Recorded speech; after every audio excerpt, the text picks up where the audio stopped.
ابھی تک آپ نے ہمارے چینل کو سبسکرائب نہیں کیا تو سبسکرائب کر لیجئے اور بیل آئیکن کو پریس کر دیجئے تاکہ ہمارے نئے ویڈیوز نوٹیفیکیشن سب سے پہلے مل جائے آپ کو۔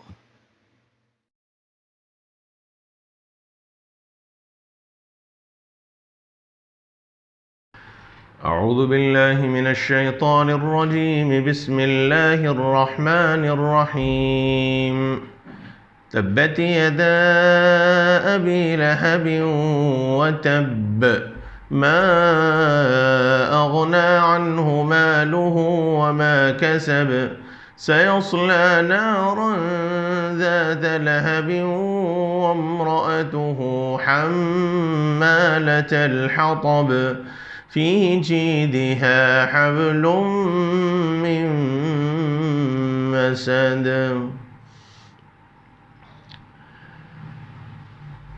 سلسلے درس قرآن، مختصر درس قرآن کی آج کی اس مجلس میں سورۃ اللہب سے متعلق آخری آیات آپ کے سامنے ہیں۔ کل کی مجلس میں بات بتلائی گئی کہ ابو لہب اللہ کے نبی صلی اللہ علیہ وسلم کا چچا ہے، اسلام کا سخت ترین دشمن، کبر اور تکبر اور اپنی انا کی وجہ سے سید عالم صلی اللہ علیہ وآلہ وسلم کو بددعا دی۔ حق تعالی جل مجدہ کی رحمت کو جوش آیا اور اللہ رب العزت نے اس کو بددعا فرمائی اور اس کے بددعا کے قبول ہونے پر کا یقین بھی ظاہر فرما دیا، اس کی کیفیت کا بھی ذکر کر دیا۔ دنیاوی اعتبار سے جن دو چیزوں سے انسان اتراتا ہے، اپنی پوزیشن ظاہر کرتا ہے،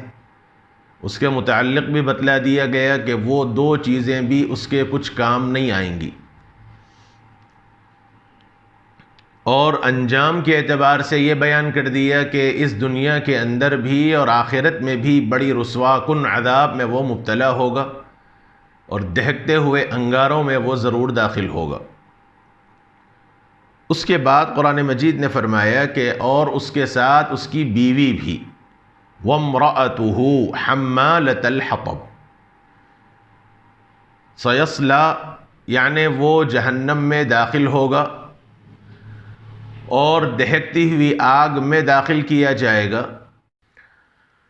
اللہ تعالیٰ نے انجام کے طور پر بیان فرمایا وَامْرَأَتُهُ یعنی وہ بھی اور اس کے ساتھ اس کی بیوی بھی جہنم میں داخل ہوگی۔ اس کے متعلق فرمایا کہ حمالۃ الحطب، یعنی اس کی بیوی کی صفت یہ بیان فرمائی کہ جو لکڑیاں لاد کر لاتی ہے۔ حمالۃ الحطب، حطب عربی میں لکڑی کو کہتے ہیں اور حمالہ کے معنی اٹھانے والی۔ اس کی بیوی بھی جو لکڑیوں کو اٹھانے والی ہے، لکڑیوں کو اپنے کندھے پر، اپنے جسم پر بوجھ لاد کر لانے والی ہے۔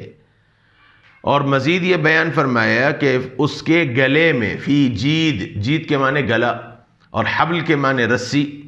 اور مسد کے معنی بٹی ہوئی، رسی جیسے بٹی ہوئی ہوتی ہے،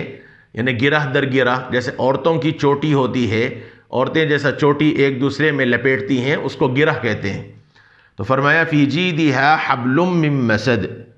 اس کے گلے میں ایک رسی ہے جو خوب بٹی ہوئی ہے۔ فی جیدہا حبل من مسد،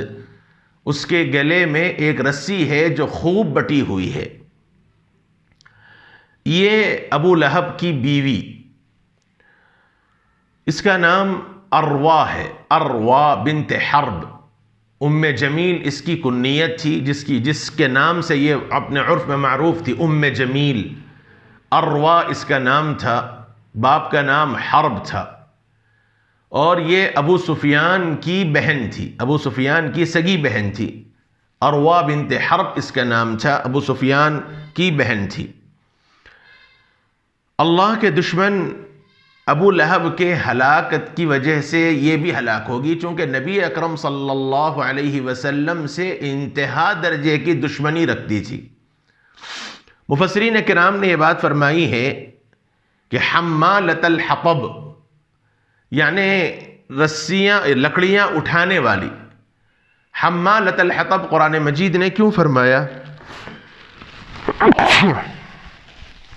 اس کی وجہ یہ بیان فرمائی گئی ہے، یا تو اس بات کا امکان ہے، جیسے روایات کے اندر یہ بیان کیا گیا کہ اللہ کے نبی صلی اللہ علیہ وسلم سے سخت دشمنی کی وجہ سے یہ راستے میں کانٹے بچھایا کرتی تھی، لکڑیاں لا کر بچھایا کرتی تھی، اور اللہ کے نبی صلی اللہ علیہ وسلم جب صبح کے وقت تہجد کے لیے تشریف لے جاتے تو حضور کو تکلیف ہوتی، تو اللہ کے نبی صلی اللہ علیہ وسلم کو تکلیف پہنچانے کے واسطے یہ راستے میں کانٹے بچھایا کرتی تھی، لکڑیاں ڈالا کرتی تھی۔ اس کی وجہ سے قرآن مجید نے اس کی صفت بیان فرمائی حمالۃ الحطب۔ اور بعض حضرات نے فرمایا کہ چونکہ یہ اب مالدار تھی لیکن پہلے بہت غریب تھی،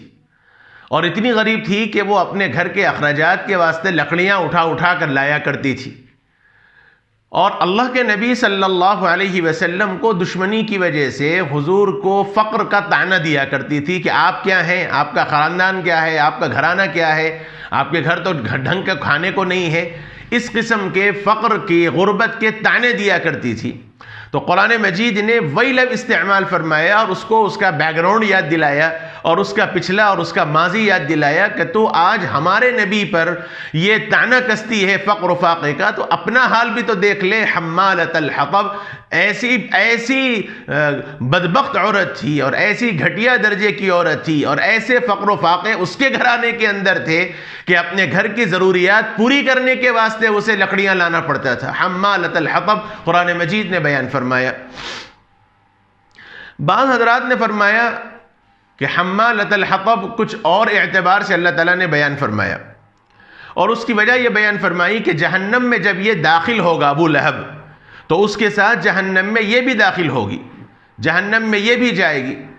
لیکن اللہ تعالیٰ نے اس کو سزا پر ایسے مسلط کیا کہ وہ لکڑیاں لائے گی اور لا کر اسی جگہ پر لکڑیاں ڈالے گی جس جگہ پر ابو لہب کو آگ میں جلایا جا رہا ہے،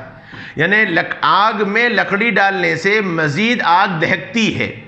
تو ابو لہب کی بیوی چونکہ دنیا کے اندر ابو لہب کے ساتھ کفر میں شریک تھی، بلکہ اللہ کے نبی صلی اللہ علیہ وسلم کے ساتھ دشمنی میں شریک تھی، اور اپنے شوہر کے ساتھ حضور کے اسلام اور حضور کے ذات کے دشمنی تھی، دشمنی کے کام میں برابر شریک تھی، تو اللہ رب العزت سزا میں بھی اس عورت کو اس کے ساتھ شریک کرے گا، اور یہ فرمایا کہ وہ لکڑیاں لاتی جائے گی، لکڑیاں ڈالتی جائے گی، جہنم کی آگ مزید بڑھتی جائے گی، اور اس سے ابو لہب کو بھی آگ تکلیف ہوگی اور خود اس کی بیوی کو بھی تکلیف ہوگی۔ اس سے یہ پتہ چلا کہ انسان جب کسی کے ساتھ برا کرتا ہے یا برائی میں اس کے ساتھ شریک ہوتا ہے تو انجام کے اعتبار سے اللہ تعالیٰ اس کو بھی اس برائی میں ضرور شریک کرتے ہیں۔ اسی لیے حدیث پاک کے اندر رسول اللہ صلی اللہ علیہ وسلم نے فرمایا کہ جو آدمی ایک نیکی کا کام کرے گا اللہ تعالیٰ اس کو اس کا ثواب دیں گے، اور اتنا ہی نہیں، اس کے بعد جتنے لوگ اس نیکیوں کا کام کرتے جائیں گے ان سبوں کا ثواب اس آدمی کو بھی ملے گا جس نے پہلی مرتبہ یہ کام ایجاد کیا۔ اور ایسا نہیں کہ ان لوگوں کے ثواب میں کوئی کمی کی جائے گی، بلکہ ان کے ثواب میں کوئی کمی کیے بغیر اس کو ثواب اس کو بھی دیا جائے گا۔ من سن حسنۃ، اللہ کے رسول صلی اللہ علیہ وسلم نے فرمایا، اور اس کے مقابلے میں حضور نے یہ بھی فرمایا کہ وہ آدمی جس نے کوئی برائی کا کام ایجاد کیا، کوئی غلط کام کیا، اور لوگوں نے اس کی پیروی کی اور لوگوں نے اس کی اقتداء کی، تو اور لوگوں کے گناہ کے ساتھ ساتھ اس آدمی کو بھی گناہ ملے گا جس نے پہلی مرتبہ یہ گناہ کا کام ایجاد کیا بغیر ان لوگوں کے گناہوں میں کوئی کمی کیے ہوئے۔ تو پتہ چلا کہ انسان اچھا کام کرتا ہے تو رہتی دنیا تک اس کے لیے وہ ذریعہ نجات بھی ہوگا اور اعمال میں ذریعہ بنے گا، اور اگر کوئی برا کام ایجاد کرے گا تو اس کا وبال بھی بنے گا۔ اسی لیے حدیث کے اندر آتا ہے رسول اللہ صلی اللہ علیہ وسلم نے فرمایا کہ دنیا میں جتنے ناحق قتل ہوتے جائیں گے ان تمام قتلوں کا گناہ جیسے قاتل کو ہوگا ویسے ہی قابیل کو بھی ہوگا جس نے سب سے پہلے اپنے بھائی حابیل کو قتل کیا تھا۔ بہرحال حمالۃ الحطب کی یہ تفسیر آپ کے سامنے آئی۔ دوسری صفت قرآن مجید نے بیان فرمائی فی جیدہا حبل من مسد، اس کے گلے میں خوب بٹی ہوئی رسی ہوگی۔ حضرات مفسرین کرام نے فرمایا کہ یا تو اس سے مراد یہ کہ جہنم کی کیفیت مراد ہے کہ اللہ تعالیٰ جہنم کا ایک توق اس کے گلے کے اندر ڈالیں گے اور اس توق کی وجہ سے وہ جہنم کے نچلے حصے میں جاتی جائے گی۔ مفسرین کرام نے یہ بھی فرمایا، اور بعض حضرات نے فرمایا کہ لکڑیوں کا بوجھ لانے کے واسطے، لکڑیوں کا گٹا لانے کے واسطے وہ اپنے گلے میں رسی ڈالا کرتی تھی، اور وہ رسی کی جو کھجور کے تنے سے بنی ہوئی رسی ہوتی تھی، اس رسی سے لکڑیوں کے گٹے کو باندھنے کے واسطے اپنے گلے میں رسی ڈالا کرتی تھی۔ مفسرین کرام نے فرمایا کہ فی جیدہا حبل من مسد، اللہ تعالیٰ نے اس لکڑی اٹھانے کی جو رسی تھی اس کا ذکر فرمایا۔ تو یا تو جہنم کی کیفیت مراد ہو سکتی ہے کہ جہنم کا توق اللہ تعالیٰ اس کے گلے کے اندر ڈالیں گے اور وہ توق کی وجہ سے جہنم کے نچلے گڑے میں جاتی جائے گی، یا یہ کہ دنیاوی کیفیت مراد ہے کہ اللہ تعالیٰ اس خوب بٹی ہوئی رسی، اس کے لکڑی اٹھانے کے واسطے وہ جو استعمال کرتی تھی وہ مراد ہے فی جیدہا حبل من مسد۔ بعض حضرات نے فرمایا کہ وہ اس کے گلے میں ایک بڑا قیمتی ہار تھا، اور ایسا ہار تھا جو اس زمانے میں کسی اور عورت کے پاس نہیں تھا۔ دشمنی کے اعتبار سے وہ یوں کہا کرتی تھی کہ اگر محمد کی دشمنی پر صلی اللہ علیہ وسلم مجھے اپنا یہ قیمتی ہار خرچ کرنا پڑے تب بھی میں کروں گی، اور محمد صلی اللہ علیہ وسلم کا ہمیشہ برابر دشمنی کرتی رہوں گی۔ اللہ تعالیٰ نے فی جیدہا حبل من مسد سے اس کو تعبیر فرمایا۔ غرض یہ ہے کہ یہ مختلف قسم کی اقوال حضرات مفسرین کرام کے اس سلسلے میں بیان ہوئے ہیں۔ بقیہ آگے سورۃ الاخلاص ہے، بڑی اہم سورت ہے سورۃ الاخلاص۔ جیسے سورہ کافرون کی تفسیر میں بات آئی کہ سورہ کافرون مکمل کفر اور شرک سے براءت کا اظہار ہے، اور سورہ اخلاص مکمل توحید کا اظہار ہے۔ اللہ تعالیٰ کی اس کے اندر بڑے صفات اور بڑے اہم صفات بیان کی گئی ہیں۔ احادیث کے اندر سورہ اخلاص کی بڑی فضیلتیں بھی آئی ہیں، انشاءاللہ اس کی تفسیر کل کی مجلس میں عرض کی جائے گی۔ سبحان اللہ و بحمدہ، سبحانک اللہم و بحمدک، نشہد ان لا الہ الا انت، نستغفرک و نتوب الیک۔